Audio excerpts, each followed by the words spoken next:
Sule terancam 5 tahun penjara kasus dugaan penistaan agama. Natalie Holzer malah senyum gegara ini.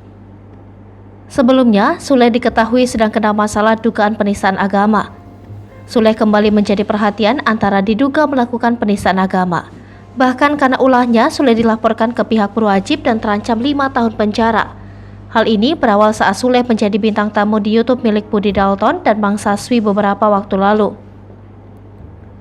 Dalam salah konten di kanal YouTube milik Budi Dalton, mereka sedang memperbincangkan banyak hal. Kemudian dalam salah satu percakapan, Budi Dalton mengatakan jika miras itu minuman Rasul. Sule dan Mang Saswi yang juga berada di sana tampak tertawa ketika Budi Dalton melontarkan pernyataan tersebut. Karena itulah Sule dan rekannya itu juga terseret dalam dugaan penistaan agama ini.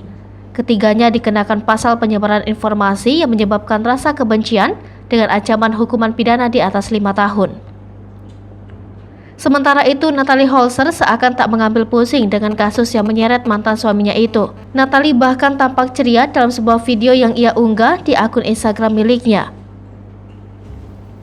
Tampak dalam cuplikan video itu, Natalie Holzer dengan bahagia bersama cowok ganteng bernama Faris.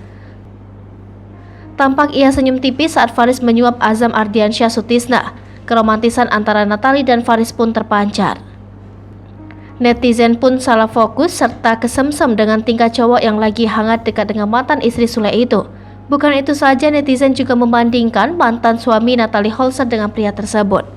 Hai pemirsa Sri Popo TV, jangan lupa komen, like, dan subscribe, serta tonton terus berita-berita terupdate lainnya ya.